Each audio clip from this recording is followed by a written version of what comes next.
जय Hind 12th class. चलिए आगे बढ़ते हैं इस वीडियो में फिजिक्स में। नेक्स्ट टॉपिक है हमारे पास संट। क्वेश्चन कहेगा संट क्या है। मोस्ट आईएमपी टॉपिक है ये। संट क्या है, मोस्ट आईएमपी को टॉपिक है। क्वेश्चन कहेगा संट क्या है। संट इस तरीके से, संट क्या है या संट किसे कहते हैं, इसके लिए सिद्ध कीजिए कि S बराबर G/n-1 जहां संकेतों के सामान्य अर्थ हैं। Full stop. क्वेश्चन कहेगा, एक बार फिर से सुन लीजिए, क्वेश्चन कहेगा कि संट किसे कहते हैं। संट के लिए सिद्ध कीजिए कि S बराबर G/n-1 जहां संकेतों के सामान्य अर्थ हैं। ठीक है। यह क्वेश्चन कहेगा संट क्या है, इसका सिद्धांत सिद्ध कीजिए। इसका सिद्धांत सिद्ध कीजिए। ठीक है। इस तरीके ये सिद्धांत है, यही लाना होगा अपने को, कुछ नहीं, यही सिद्ध करना है। चलो देख लो तो संट किसे कहते हैं। संट कुछ नहीं है, सभी लोग अपने अपने घरों में लगाते हैं बिजली के चीज़ों में। एक तो मेन पावर आती है बाहर से, ठीक है, वो आती है हमारे पास मीटर में। मीटर के पास नीचे अपन एक जब घरों में सप्लाई जा रही होती है तो वहाँ पर बहुत पतला तार, बारीक एक तार लगा दिया जाता है, उसे ही कहते हैं संट। उसे क्या कहते हैं, संट। जिसे सिंपल शब्दों में अपन कहते हैं फ्यूज, फ्यूज तार। क्या बोलते हैं, फ्यूज तार। जब कभी लाइट ज़्यादा आती है तो फ्यूज तार जल जाता है और अंदर के जो हमारे उपकरण है वो जलने से बच जाते हैं, क्योंकि तार जब वो जल जाता है, टूट जाता है, तो अंदर लाइट जाना, हमारे घर के अंदर लाइट जाना बंद हो जाती है। यही होता है। तो संट जो है कुछ नहीं, एक पतला तार होता है, बहुत ही पतला तार, बारीक तार। यानी बहुत पतला तार है तो जाहिर सी बात है प्रतिरोध का मान तो अपने आप कम हो गया, बाधा या रुकावट कम हो गया।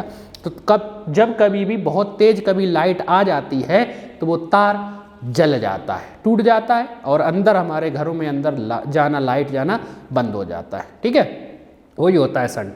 तो यहाँ पर संट की परिभाषा इस तरीके से देंगे कि संट एक कम प्रतिरोध का तार होता है जिसे धारामापी की कुंडली के साथ सदैव समांतर क्रम में जोड़ा जाता है। फिर से सुन लीजिए, संट एक कम प्रतिरोध का तार होता है जिसे धारामापी की कुंडली के साथ सदैव कौन से क्रम में, समांतर क्रम में जोड़ा जाता है। ठीक है, एक बार फिर से सुन लीजिए, परिभाषा लिखेंगे संट में कि संट एक कम प्रतिरोध का तार होता है जिसे धारामापी की कुंडली के साथ सदैव समांतर क्रम में जोड़ा जाता है। Full stop. ठीक है, अब व्यंजक निकाल लेते हैं, हेडिंग डालेंगे व्यंजक। संट का व्यंजक या संट का सिद्धांत। ठीक है, व्यंजक या सिद्धांत। चलिए उसके लिए चित्र बनाएंगे। सबसे पहले हमारे पास एक चित्र है, ये है हमारे पास धारामापी G। परिभाषा के हिसाब से ही संट एक कम प्रतिरोध का तार होता है, इसके साथ समांतर क्रम में एक तार जोड़ रहे हैं, कम प्रतिरोध का तार जिसको नाम दे रहे हैं यस, यही कहलाएगा हमारा संट। ठीक है, ये है कम प्रतिरोध का तार, कम प्रतिरोध का तार, जिसे क्या कह रहे हैं, संट, क्योंकि धारामापी की कुंडली के साथ इसे जोड़ा है समांतर क्रम में। देखो समांतर क्रम में ही जुड़ा हुआ, ये देखिए, इसके इस सिरे के साथ इसके ये सिरे को जोड़ दिया है समांतर क्रम में। ठीक है, चलिए देखिए, तो डेरिवेशन निकालना है। जब परिपथ में, ये पूरा परिपथ है, इसमें दे रहे हैं I विद्युत धारा, तो मान लो G में धारामापी में चली जाएगी IG विद्युत धारा और संट में मान लो चली गई IS विद्युत धारा। ठीक है, ये हो गया चित्र हमारा कंप्लीट। तो ये प्रतिरोध है संट एस, संट के प्रतिरोध को एस से दर्शा रहे हैं जिसमें IS विद्युत धारा जा रही है, और धारामापी के प्रतिरोध को कैपिटल G से दर्शा रहे हैं जिसमें IG विद्युत धारा जा रही। पूरे परिपथ में I विद्युत धारा दी। जैसे ही अपन ने पूरे परिपथ में विद्युत धारा दी तो I विद्युत धारा यहाँ जाएगी, इस जोड़ के पास पहुंची तो दो रास्ते मिले। कुछ विद्युत धारा G में चली जाएगी जिसको नाम दिया IG, और कुछ विद्युत धारा संट में चली जाएगी जिसको नाम दिया अपन ने IS। यही होगा, दोनों तार में जाती है विद्युत धारा। जितने तार होते हैं सभी में जाएगी ना, किसी एक में तो जाएगी नहीं। ठीक है, चलिए तो एक बार फिर से समझ लीजिए, ये चित्र बना लिया।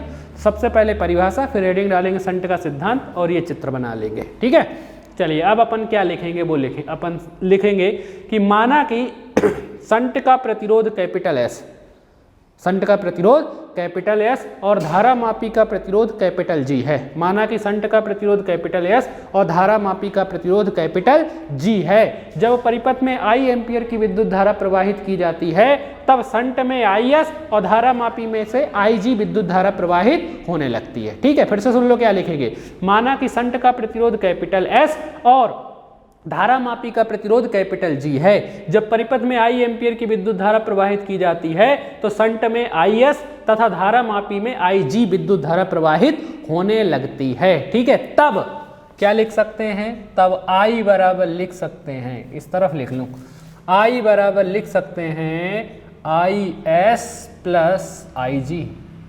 समीकरण नंबर 1 लिख सकते हैं, लिख सकते हैं, क्योंकि जब इन दोनों को जोड़ दोगे तो इसका मान पता चल जाएगा, क्योंकि यही तो टूटा है। मान लो यहाँ आई 10 एम्पियर, 10 एम्पियर में से 4 एम्पियर इधर चलेगी, 6 एम्पियर इधर जा रही होगी, तभी तो 6 और 4 कितने हो रहेंगे, 10 एम्पियर। यानी इन दोनों को जोड़ेंगे तो इसका मान पता चल जाएगा। तो आई बराबर आई एस प्लस आई जी, या आई जी प्लस आई एस, कुछ भी लिखें होगा तो आई का मान ये बन गया हमारा समीकरण नंबर 1। ठीक है, फिर से सुन लो क्या लिखेंगे। माना कि संट का प्रतिरोध कैपिटल एस और धारा मापी का प्रतिरोध कैपिटल जी है। जब परिपथ में आई विद्युत धारा प्रवाहित की जाती है तब संट में आई एस और धारा मापी में आई जी विद्युत धारा प्रवाहित होने लगती है।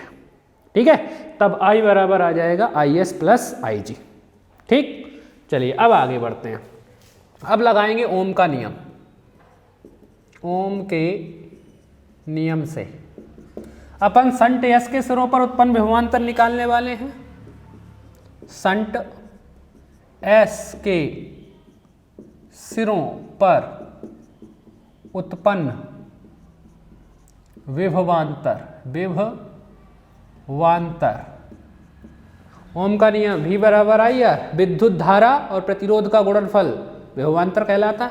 विद्युत धारा है आई एस और संट का प्रतिरोध है एस, यानी संट में उत्पन्न विभवांतर, संट एस के सिरों पर उत्पन्न विभवांतर बराबर कितना होगा, आई एस इंटू एस होगा। V बराबर आई आर ओम के नियम से। और धारा मापी के सिरों पर उत्पन्न विभवांतर, के सिरों पर उत्पन्न विभवांतर, धारा मापी के सिरों पर उत्पन्न विभवांतर V बराबर आई आर ओम के नियम से। हाँ, धारा मापी में कितनी विद्युत धारा जा रही है, आई जी, और धारा मापी का प्रतिरोध कितना माना है, जी, यही होगा आई जी इंटू जी। ठीक है, तो अपन ने दोनों के सिरों पर उत्पन्न विभवांतर निकाल लिए। संट के सिरों पर उत्पन्न विभवांतर होगा आई एस इंटू एस और धारा मापी के सिरों पर उत्पन्न विभवांतर होगा आई जी इंटू जी। ओम के नियम से धारा और प्रतिरोध का गुणनफल विभवांतर कहलाता है। ठीक है, अब आगे देखो, दोनों कौन से क्रम में जुड़े हैं, समांतर क्रम में। दोनों प्रतिरोध ही हैं, दोनों प्रतिरोध है, बाधा और रुकावट दोनों प्रतिरोध है, और दोनों प्रतिरोध कौन से क्रम में जुड़े हुए हैं, समांतर क्रम में जुड़े हुए हैं। जुड़े हुए हैं कि नहीं जुड़े हुए हैं, समांतर क्रम में जुड़े हैं ना, समांतर क्रम में। ठीक है, और अपन पढ़ चुके हैं प्रतिरोधों का समांतर क्रम संयोजन, प्रतिरोधों का श्रेणी क्रम संयोजन, दोनों पढ़ चुके हैं। प्रतिरोधों के समांतर क्रम संयोजन में अपन ने देखा था कि विभवांतर एक समान रहता है, विद्युत धारा बढ़ जाती है, विद्युत धारा बढ़ रही है, विभवांतर कैसा रहेगा, एक समान। मतलब संट के सिरों पर जितना विभवांतर उत्पन्न होगा वही धारा मापी के सिरों पर विभवांतर उत्पन्न हो रहा होगा। यही होता है प्रतिरोधों के श्रेणी क्रम में। अपन लिखेंगे चूंकि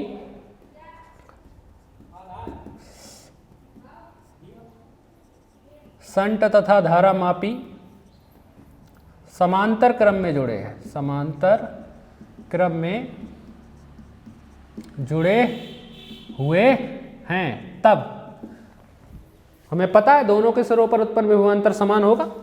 संट के सिरों पर उत्पन्न विभवांतर आई एस इंटू एस बराबर हो जाएगा धारा मापी के सिरों पर उत्पन्न विभवांतर आई जी इंटू जी। होगा कि नहीं होगा, दोनों के सिरों पर उत्पन्न विभवांतर एक समान हो जाएगा। ठीक है, बस इसको सॉल्व करना। आई एक तरफ कर लो, जी और प्रतिरोध एक तरफ कर लो, विद्युत धारा एक तरफ, प्रतिरोध एक तरफ। यहां से आई एस ऐसा ही गुणा में है आई जी, भाग में जाएगा आई जी, बराबर के उस तरफ जी बचा, गुणा में है एस, भाग में जाएगा एस। ठीक है, अब ये वाला मान बनाना है। देखो क्या करेंगे, दोनों तरफ एक जोड़ रहे हैं, दोनों तरफ एक जोड़ने पर ध्यान से देखते जाना। आई एस बटे में आई जी में प्लस किया एक, बराबर जी बटे एस में प्लस किया एक। ठीक है। ऐसा क्यों किया एक जोड़ने, क्योंकि अपने को ये वाला मान बनाना है ऊपर वाला।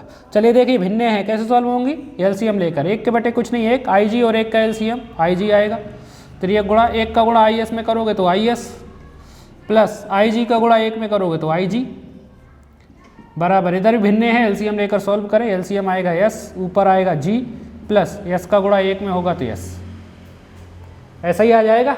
ठीक है, चलिए अब देखो ये आई एस प्लस आई जी, ऊपर ये आई एस प्लस आई जी किसका मान है, आई का मान है कि नहीं है, तो यहाँ लिख देंगे चूंकि आई एस प्लस आई जी बराबर कितना है, आई है कि नहीं है, ये अपन पहले ही निकाल चुके। चलो रख दो तो यहाँ पर, यहाँ रख दें, इधर कर दें इसको, चलो यहाँ रख दें, आई एस प्लस आई जी की जगह कितना, आई बटे में आई जी ऐसा ही बराबर के उस तरफ ये ऐसे के ऐसे ही जी प्लस एस बटे में स्मॉल एस। ठीक है, तो आई बटे आई जी बराबर आया जी प्लस एस बटे एस, इसको पलट रहा हूँ मैं, उल्टा कर रहा हूँ, या आई बटे आई जी का लिख रहा हूँ क्या, आई जी बटे में आई, इधर उल्टा किया है तो जाहिर सी बात है उधर भी उल्टा हो जाएगा, तो जी प्लस एस बटे एस का उल्टा क्या हो जाएगा, एस बटे में जी प्लस एस। ठीक है, इसका व्युत्क्रम कर दिया, क्यों व्युत्क्रम किया, क्योंकि अपने को सिद्धांत लाना है, सिद्ध करना है, तो ऐसा ही आएगा। ठीक है, व्युत्क्रम कर लिया। चलो अब आगे सुन लो, आगे सुन लो इसको, समीकरण नंबर 1 के बाद 2 बना देते हैं इसको। ठीक है, यदि कंडीशन लगा दी जाती है कि धारा मापी में, धारा मापी, ये जो धारा मापी प्रवाहित होने वाली धारा है वो मुख्य धारा आई का nवां भाग हो, धारा मापी में प्रवाहित होने वाली धारा आई जी का मान मुख्य धारा का nवां भाग हो, यदि धारा मापी में से मुख्य धारा मतलब आई का nवां भाग प्रवाहित हो रहा हो, तब फिर से सुन लो, ये कंडीशन लगा रहे हैं इसमें, यदि धारा मापी में से प्रवाहित होने वाली जो धारा है वो मुख्य धारा का nवां भाग हो, यानी कि यदि धारा मापी में से मुख्य धारा का nवां भाग प्रवाहित हो रहा हो, तब इसका जो मान है आई जी बटे में आई, ये जो है बराबर होगा 1/n के। यही तो माना है अपन ने कि धारा मापी में से मुख्य धारा का nवां भाग प्रवाहित हो रहा हो, तब आई जी बटे आई बराबर कितना हो जाएगा, 1/n। जैसे बोलते हैं किसी भी चीज़ का मान लो आधा भाग निकालना है तो आधे क्या लिखते हैं, 1/2 ही लिखते हैं ना अपन, भाग में लिखते हैं, 1वें भाग को क्या लिख देंगे, 1/n। जैसे बोलते हैं तिहाई भाग किसी चीज़ का, तिहाई भाग मतलब 1/3, चौथाई भाग मतलब 1/4, ये है ना, 5वां भाग मतलब 1/5, पूरे भाग को हमेशा 1 माना जाता है 100%। तो जब धारा मापी मुख्य धारा का nवां भाग प्रवाहित हो रहा हो तब आई जी बटे आई का मान कितना हो जाएगा, 1/n। ठीक, ये बन गया हमारा समीकरण नंबर 2 के बाद 3। चलो देख लो, तो अब अपन देख लो क्या लिख सकते हैं, आई जी बटे आई की जगह कितना लिख सकते हैं, 1/n लिख सकते हैं इसकी जगह, या इस ये दोनों आपस में बराबर हैं तो ये भी आपस में बराबर होंगे, होंगे कि नहीं होंगे, तो अपन लिख सकते हैं समीकरण नंबर 2 व 3 से, समीकरण 2 व 3 से, बस आ गया अपना, कुछ नहीं है, अब कुछ नहीं बचा हुआ है इस डेरिवेशन में। समीकरण 2 व 3 से आई जी बटे आई की जगह लिख रहा हूँ 1/n बराबर के इस तरफ एस बटे में जी प्लस एस, ऐसा का ऐसा ही। ठीक, चलो अब त्रियक गुणा करते हैं, सॉल्व कर लेते हैं। इसका गुणा एस में होगा, इधर कर देता हूँ मैं, जी प्लस एस का गुणा 1 में करोगे तो जी प्लस एस ही आएगा, बराबर के उस तरफ एन का गुणा एस में करोगे एन एस आ जाएगा, आ जाएगा।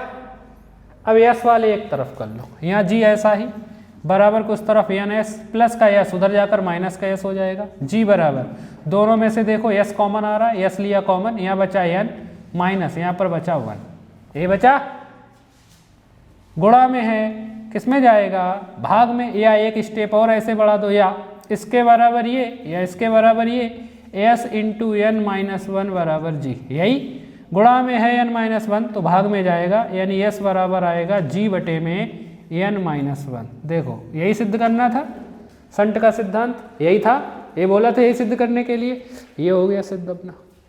तो एस बराबर कितना आ गया, जी अपॉन एन माइनस 1। ठीक है, अब इसका मतलब समझो, इसके नीचे लिखेंगे क्या, होता क्या वास्तव में संट का सिद्धांत, हिंदी में, वो समझ लो। अतः जब धारा मापी में से मुख्य धारा, जब यहाँ से लिखेंगे अतः जब धारा मापी में से मुख्य धारा का n वां भाग प्रवाहित हो रहा होता है, तब संट का जो प्रतिरोध होता है, यस, संट का प्रतिरोध धारा मापी के प्रतिरोध का n-1वां भाग होता है। यही है संट का प्रतिरोध, यस माना था, धारा मापी का प्रतिरोध जी माना था। ठीक है, फिर से सुन लो, इसके नीचे लिखेंगे अतः जब धारा मापी में से मुख्य धारा का n-वां भाग प्रवाहित हो रहा होता है, तब संट का प्रतिरोध धारा मापी के प्रतिरोध का n-1वां भाग होता है, फुल स्टॉप। तो ये हो गया संट। ठीक है, फिर से समझ लीजिए, क्वेश्चन कहेगा संट किसे कहते हैं, इसका सिद्धांत S बराबर G/n-1 सिद्ध कीजिए, जहां संकेतों के सामान्य अर्थ हैं। तो सबसे पहले परिभाषा संट की परिभाषा एक बार फिर से सुन लीजिए, होती क्या है। संट एक कम प्रतिरोध का तार होता है जिसे धारा मापी की कुंडली के साथ सदैव समांतर क्रम में जोड़ा जाता है, फुल स्टॉप। ठीक, हेडिंग डालेंगे संट का सिद्धांत, और सबसे पहले ये चित्र बना लेंगे। इसमें G धारा मापी है और S कम प्रतिरोध का तार है, वही संट है। ठीक है, चलिए तो अपन लिखेंगे, माना कि संट का प्रतिरोध कैपिटल S, धारा मापी का प्रतिरोध कैपिटल G है। जब परिपथ में I एम्पियर की विद्युत धारा प्रवाहित होती है, तब संट में से IS और धारा मापी में से IG विद्युत धारा प्रवाहित होने लगती है। तब I बराबर कितना हो जाएगा, IS प्लस IG। इन दोनों को जोड़ेंगे तो I का मान आ जाएगा, जाहिर सी बात है, समीकरण नंबर 1। ठीक है, अब ओम का नियम लगाएंगे, दोनों के सिरों पर उत्पन्न विभवांतर निकालेंगे, इसके और इसके।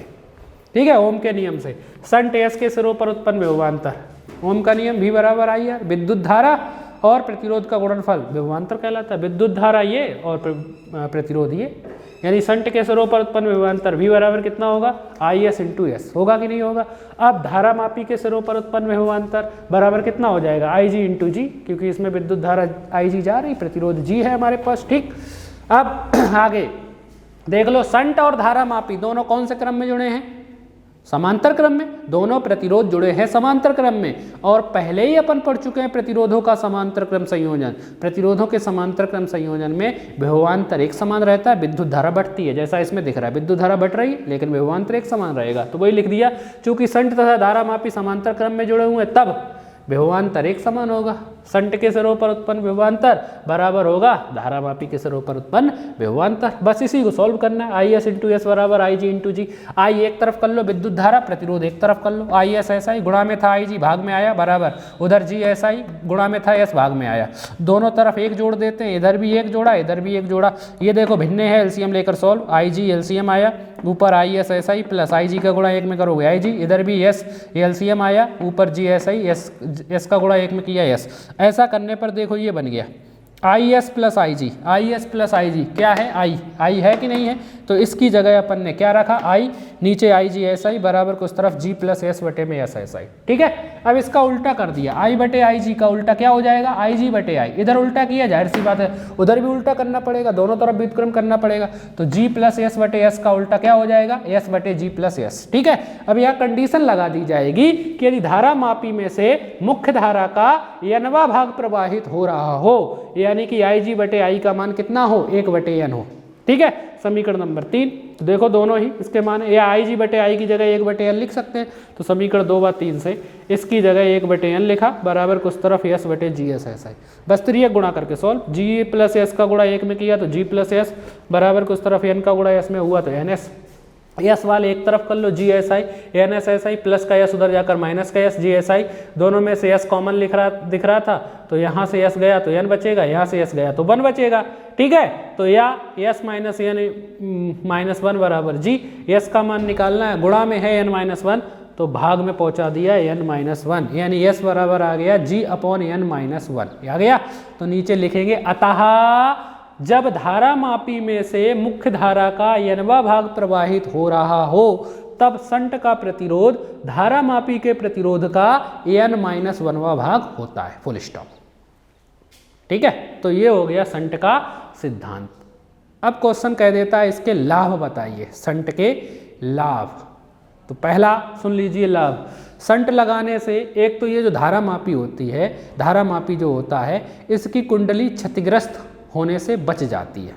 मतलब अभी कभी लाइट वगैरह ज़्यादा आई तो जलेगी नहीं, वो तार टूट जाएगा कम प्रतिरोध का, हमारा मेन उपकरण बच जाएगा। ठीक है, तो पहला लाभ कि संट लगाने से धारा मापी की कुंडली क्षतिग्रस्त होने से बच जाती है। ठीक है, दूसरा संट लगाने से घरेलू उपकरण जलने से बच जाते हैं। ठीक है, तीसरा संट लगाकर अमीटर की परास को बढ़ाया जा सकता है। एक अमीटर उपकरण होता है, विद्युत धारा नापते हैं, आगे पढ़ेंगे, उसकी रेंज बढ़ा सकते हैं, ज़्यादा विद्युत धारा भी माप सकते हैं। ठीक है, तो ये हो गए इसके लाभ, फिर से सुन लो। संट लगाने से धारा मापी कुंडली क्षतिग्रस्त होने से बच जाती है। दूसरा, संट लगाने से घरेलू उपकरण जलने से बच जाते हैं। तीसरा, संट लगाने से अमीटर की परास बढ़ाई जा सकती है। ठीक है, अब एक हानि भी है, लाभ के साथ हानि। हानि क्या है? संट लगाने से धारा मापी की सुग्राह्यता कम हो जाती है। संट लगाने से धारा मापी की सुग्राह्यता कम हो जाती है, ज़्यादा अच्छा मान नहीं दे पाता वो। ठीक है, तो ये हो गई इसके हानि। ठीक है, और एक उपयोग पूछ देगा कि इसका उपयोग बताओ, संट का उपयोग। ये लाभ हानि हो गए। उपयोग संट लगाकर धारा मापी को अमीटर में बदला जा सकता है। संट लगाकर धारा मापी को अमीटर में बदला जा सकता है, फुल स्टॉप। ठीक है, आगे देखेंगे कैसे बदलते हैं। तो आप इस वीडियो में सिर्फ एक डेरिवेशन करो अच्छी तरीके से। ये संट मोस्ट IMP टॉपिक था। ठीक है, चलिए इसको यहीं पर ख़त्म करते हैं। जय हिंद।